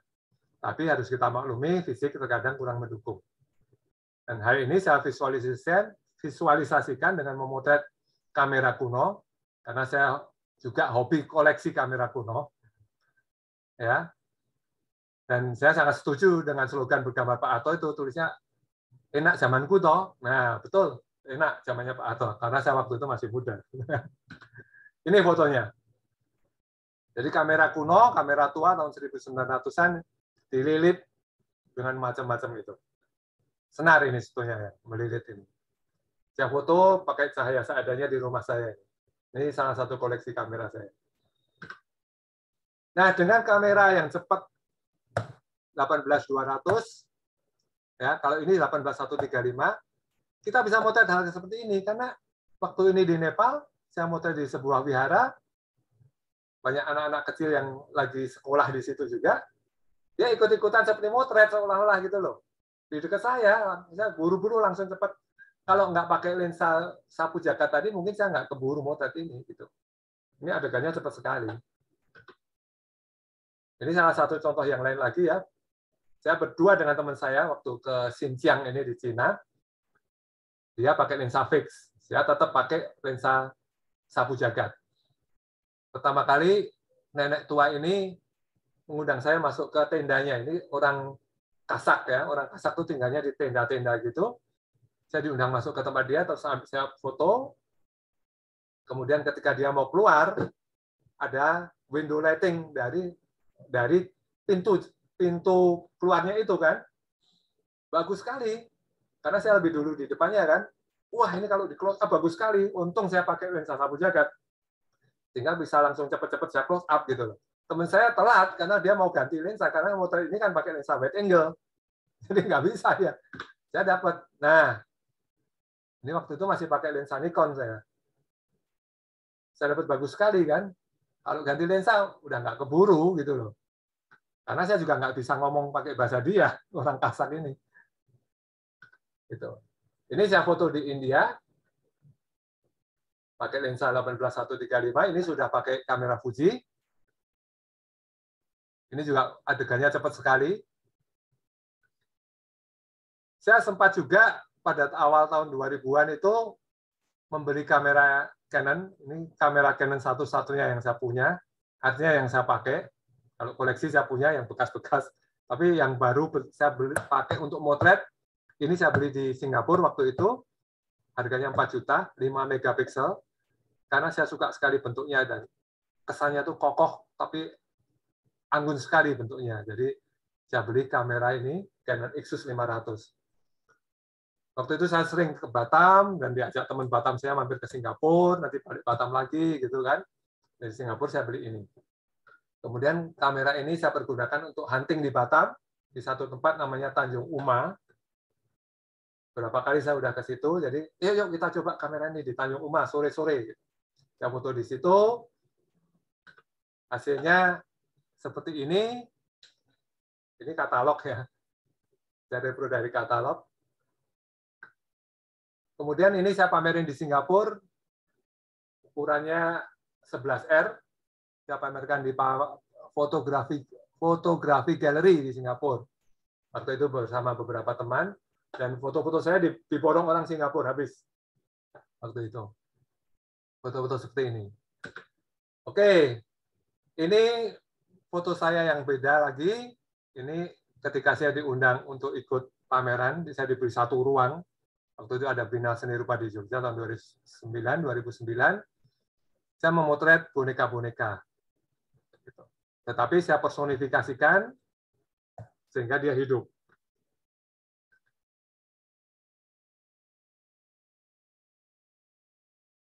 Ya ini contohnya aja. Soalnya kalau bicara ini bisa satu sesi sendiri nanti. Oke, kemudian saya pernah pameran juga di Malioboro Mall tahun 2012. Judulnya Artefak. Jadi saya memotret pasar tradisional, saya pamerkan di mall. Gitu. Ya, di selasarnya mall itu. Ketika mau saya pasang, sudah selesai kan? Sudah siap semua. Ketika mau saya pasang, manajemen mall itu mau membatalkan gitu. Pak, nanti gimana ya kalau terus PKL itu minta izin jualan di sini? Terus akhirnya saya bilang, udah gini lah, dipasang aja 1 hari. Saya bilang gitu, ini udah terlanjur saya cetak, dipasang aja 1 hari, nanti kalau responnya nggak bagus, dilepas. Saya bilang gitu. Tapi ternyata responnya bagus sekali. Jadi ini dipasang hampir 1 bulan akhirnya. Gitu. Jadi buat saya inilah ya konsepnya ini. Tanpa kepedulian kita semua, pasar tradisional akhirnya akan kita tumis sebagai sebuah artefak saja. Ini foto-fotonya antara lain. Jadi pasar tradisional itu nggak hanya pusat bisnis untuk jual beli, tapi juga untuk santai, untuk belajar. Yang bawah ini anak-anak belajar, untuk ngobrol, untuk pacaran.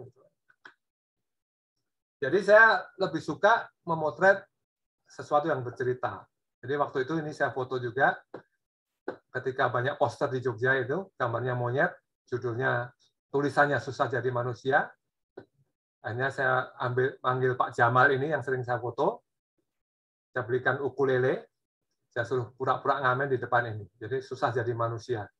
Udah sampai setua ini masih harus ngamen. Ini saya diundang pameran di sebuah galeri apa ya lupa saya namanya, di Semarang. Hanya ini saya memotret seperti ini 1 orang sebetulnya. Kemudian saya montas pakai Photoshop, semua sedang tidur. Jadi saya foto berulang kali. Kebetulan ini orang teater, jadi saya suruh pindah-pindah tidur, kemudian saya montas. Kemudian saya cetak dalam 1 foto ukuran 1,5 kali 1,5 meter. Nah, saya ke Wamena beberapa kali, saya menemukan adegan seperti ini. Ini sempat nggak pernah saya tunjukin di tempat umum, karena saya khawatir agak riskan, kesannya itu nggak enak gitu ya. Perasaannya nggak enak lah. Tapi ini kenyataan gitu loh. Ya. Dan akhirnya setelah pulang ke Jogja, saya berpikir gimana ya ini supaya saudara-saudara kita yang di Papua itu, terutama yang di pedalaman itu, juga cepat maju seperti saudara-saudara kita yang lain gitu. Kemudian saya merenung, terus akhirnya saya ketemu, aduh, kayaknya ini pendidikan yang paling penting di sana itu pendidikan. Jadi saya bikin Portrait of Papua di Jogja. Motretnya di Papua, kemudian saya foto di Jogja, saya gabungkan. Ini hasilnya ini. Jadi wajahnya ini saya foto di Wamena, pensilnya saya foto di rumah, kemudian saya gabung di Photoshop. Jadi Papua itu memerlukan pendidikan yang benar-benar. Kira-kira gitu-gitulah. Supaya mereka cepat mengejar ketinggalan dari saudara-saudara kita yang lain. Ini foto saya yang terakhir saya bikin, karena saya diundang untuk ikut pameran dengan tema berbeda dalam sama di UIN Jogja. Saya kagum dengan karyawan-karyawati di pabrik patung ini yang tetap menjalankan ibadahnya dengan khusyuk, walaupun sekelilingnya itu penuh dengan patung-patung Kristiani. Saya sangat kagum, jadi saya memotret ini. Oke, nah pindahnya saya dari Nikon ke Fuji karena saya ketemu kamera ini. Kamera Fujifilm X100 ini luar biasa, bentuknya retro, masif. Ketika saya ke Singapura, saya ditunjukin, ini Fuji ngeluarin kamera bagus banget. Akhirnya saya beli. Waktu itu harganya kalau nggak salah 11 juta sekian lah. Akhirnya saya beli.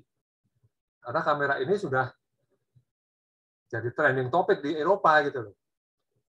Nah, akhirnya saya beli ini, hasilnya bagus. Kemudian tahun 2012, rupa-rupanya Fujifilm Jepang itu masuk Indonesia. Karena modern foto nggak mau jualan kamera lagi. Untungnya terlalu kecil mungkin. Kamera digital itu untungnya terlalu kecil.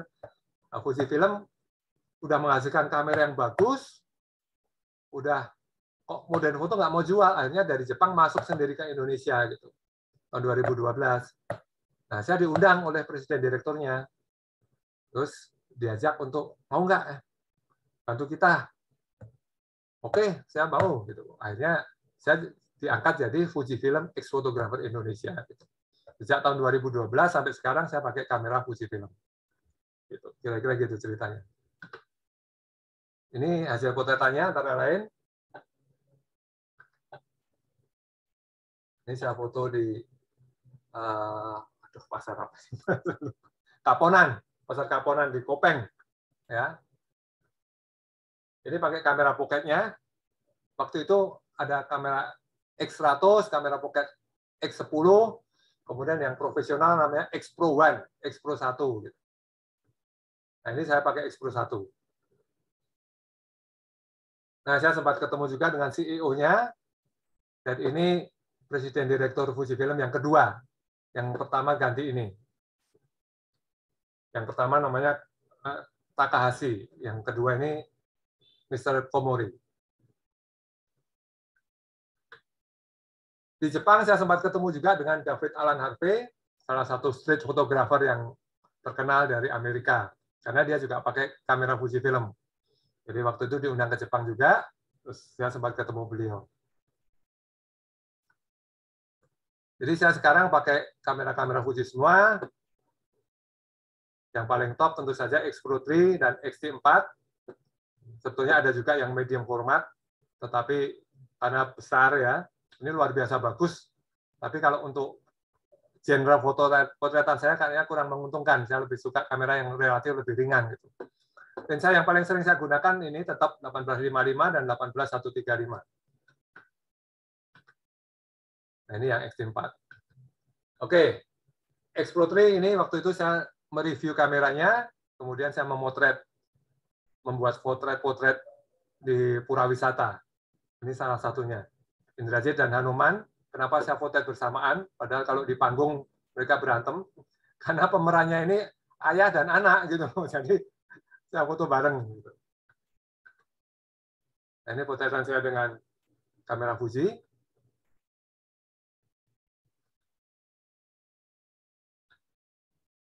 Ini masih pakai Nikon. Ini di Great Wall di Cina. Ya, saya juga suka motret seperti ini yang agak simbolik-simbolik seperti ini. Judulnya Suara-suara yang tak didengar. Nah, ini ada toa, gitu kan. Ada burung terbang. Ini di Batam saya fotonya.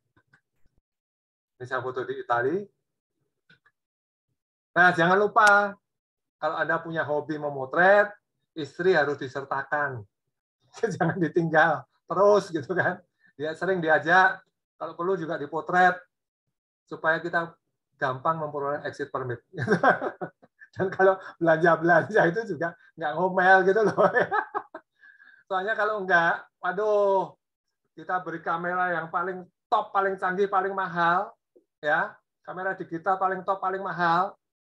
Semakin mahal kameranya, noise-nya semakin banyak. Maksudnya dari istri. Nah, jadi harus difoto juga istri. Ini saya foto istri saya foto di India. Ini saya foto di Taj Mahal berdua. Ya kadang-kadang harus bikin foto-foto sendiri juga gitulah yang romantis gitu. Dan ini saya bikin buku berikutnya ini judulnya What a Wonderful World. Ini saya bikin buku untuk istri saya memperingati ulang tahun yang ke-60. Jadi istri saya itu sering stres ya karena apa? Terlalu banyak mikir, terlalu apa-apa dipikirin gitu loh. Jadi kalau udah asam lambungnya naik, udah jam 11 malam, tolong antar saya ke IGD. Padahal sampai IGD ketemu dokternya belum diapa-apain sudah sembuh gitu loh. Jadi akhirnya saya punya ide, ya ulang tahun ke-60 harus dirayain. Kamu undang 100 orang terdekat dari kamu. Nah, ketika pesta itu saya mempresentasikan foto-foto ini. Tujuannya untuk apa? Untuk memberi dia motivasi dan terapi gitu loh. Hidup itu indah kok, tinggal bagaimana kita menyikapinya gitu. Jadi isinya foto-foto yang seperti itu. Saya tayangkan, saya ceritakan isinya, sampai istri saya di panggung juga. Kadang-kadang kalau ada lagu saya nyanyiin juga, walaupun suara saya blero-blero. Kemudian setelah selesai, kamu pasti lupa kan? Jangan khawatir, sudah saya bukukan. Ini saya kasih bukunya. Gitu. Kira-kira gitu. Dan isinya hal yang optimis dan sebagainya. Ini antara lain isinya seperti ini. Realita cinta rock and roll.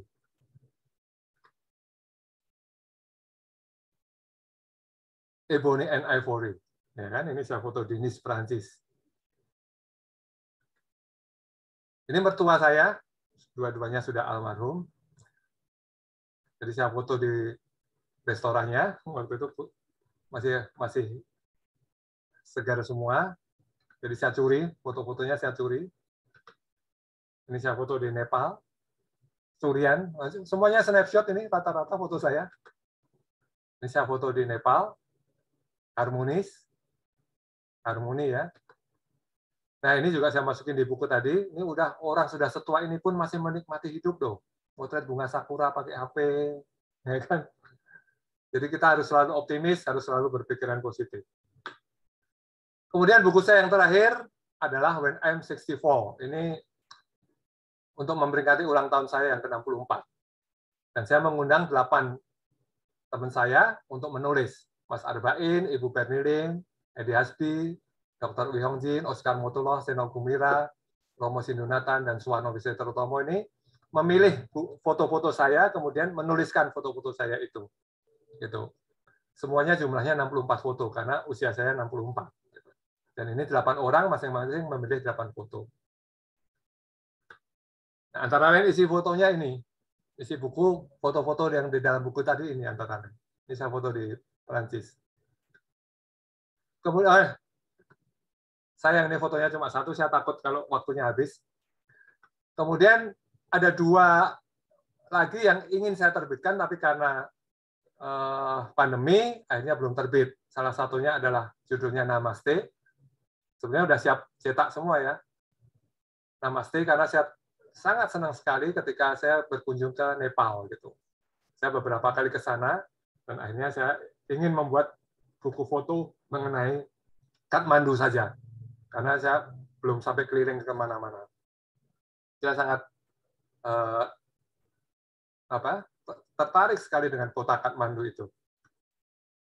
Ini covernya yang saya desain sendiri semua. Dan saya dengan seorang sadhu. Nah, ini isi bukunya antara lain. Jadi saya suka juga foto-foto yang agak humor gitu ya.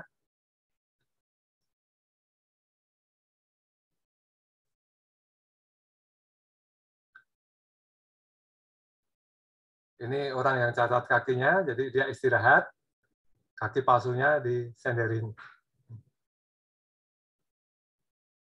Ini juga portret dari seorang sadhu. Ini sudah saya edit. Kemudian yang satu lagi adalah 365 Days in My Life. Jadi ini buku harian saya dengan kamera, dengan foto. Jadi saya memotret selama 1 tahun. Setiap hari saya memotret, termasuk juga saat pandemi. Karena saat pandemi itu ya mau nggak mau. Karena ini udah mulai proyek ini mulai saya bikin, kemudian pandemi, ya udah mau nggak mau saya tetap harus potret kan. Enggak kan nanti lewat gitu kan. Jadi ya udah sambil jalan-jalan pagi dekat-dekat rumah, dekat-dekat restoran istri saya bawa kamera, saya potretin gitu. Apa aja saya potretin. Ini antara lain ini di Jalan Dembangan Baru ini. Ini ketika ikan koi saya pagi-pagi mati, saya bangun tidur, tahu-tahu ada yang mati, kemudian saya foto juga. Gitu. Ini di dekat restoran istri saya itu ada perusahaan yang bikin patung, ya. Sering sekali saya motret di sini, dan ketika saya lewat situ, saya pas mereview kamera X Pro 3, wah ini menarik sekali. Ini sangat amat bercerita untuk saya yang orang Kristen. Seolah-olah Yesus meninggal, diangkat, mau dimasukin peti hidung. Ini saya foto di depan restoran. Ya, ini antara lain foto-foto yang ada di dalam buku terakhir saya nanti. Mudah-mudahan segera terbit. Kesimpulannya apa? Ya, dunia fotografi itu sangat luas. Terutama sebagian besar orang itu hobinya memotret. Apalagi sekarang ya, pakai kamera HP, hasilnya bisa bagus. Dan karena nggak dicetak gede juga kan, ya hanya cuma dimasukin di Facebook, Instagram gitu kan, bagus sekali gitu. Motretnya mudah, kemana-mana bisa kita bawa, ya kan. Jadi ya hobi. Tapi syukur-syukur bisa meningkat menjadi profesi. Dan ini semuanya harus kita lakukan dengan senang ya, terutama dengan senang. Syukur-syukur bisa kita hayati betul. Dan silakan Anda mau jadi apa gitu. Mau jadi seniman foto, siap miskin. Mau jadi wartawan foto. Saya sempat diundang untuk jadi fotografer di Jogja Post ya, waktu itu ada ya Jogja Post harian, tapi saya udah coba, baru nyoba 10 hari saya udah minta berhenti, wah nggak sanggup saya, fisik saya nggak kuat, potret tiap hari dikejar-kejar waktu, gitu. Jadi saya udah ditempo aja lah, yang seminggu sekali gitu.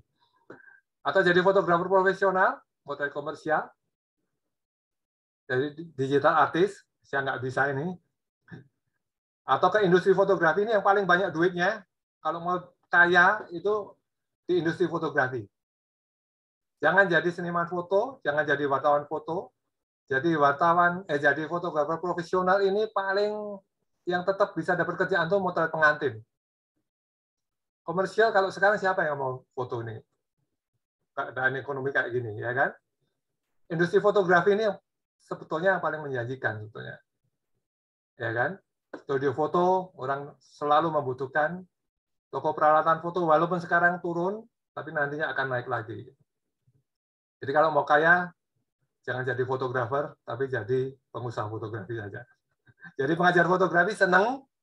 Kalau saya sangat senang, sangat menikmati. Saya suka sharing, tetapi nggak ada duitnya juga. Gitu. Oke. Nah, yang penting hobi itu betul-betul kita nikmati.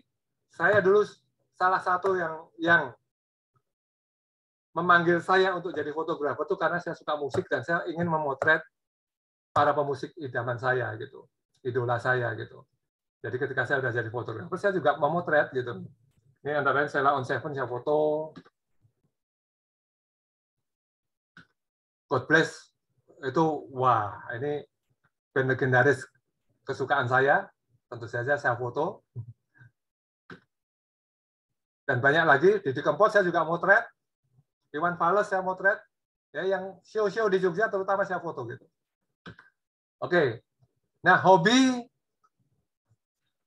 sebagian besar pemilik kamera terutama yang masih muda itu hobinya motret model. Jadi selama saya menekuni semua tadi, saya sudah hampir semua saya tekuni, ya ternyata fotografi atau fotografer yang paling berbahaya, memang mengundang risiko paling besar itu bukan wartawan foto. Bukan wartawan foto perang. Apalagi wartawan foto demonstran. Bukan. Subjek yang paling berbahaya di foto, kalau Anda hobi, itu adalah memotret model. Kalau motret modelnya hanya seperti ini, nggak masalah. Gitu. Ya. Tapi kalau sudah seperti ini, terutama untuk yang sudah punya pasangan, entah itu pacar, tunangan, terlebih lagi punya istri, ini hobi yang paling berbahaya.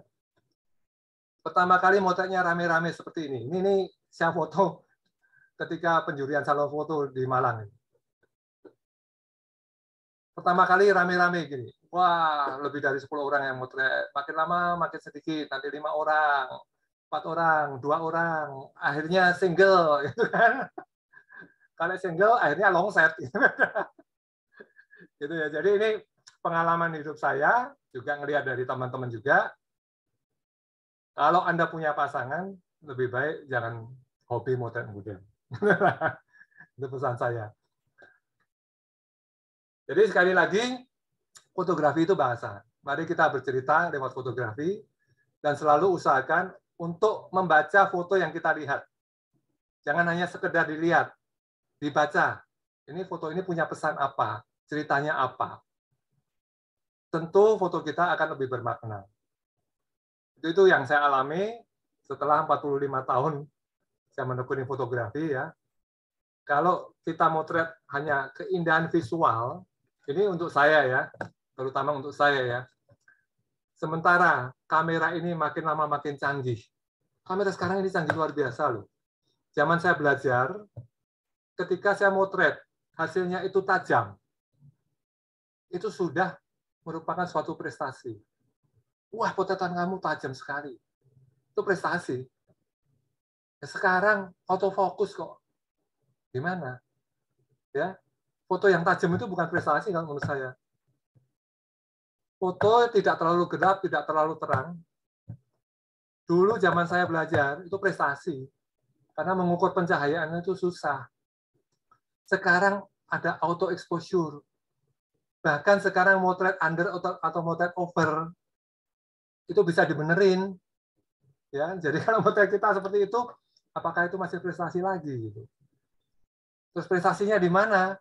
Kalau bisa motret seperti itu, ya prestasinya bisa beli kamera yang bisa menghasilkan itu. Gitu.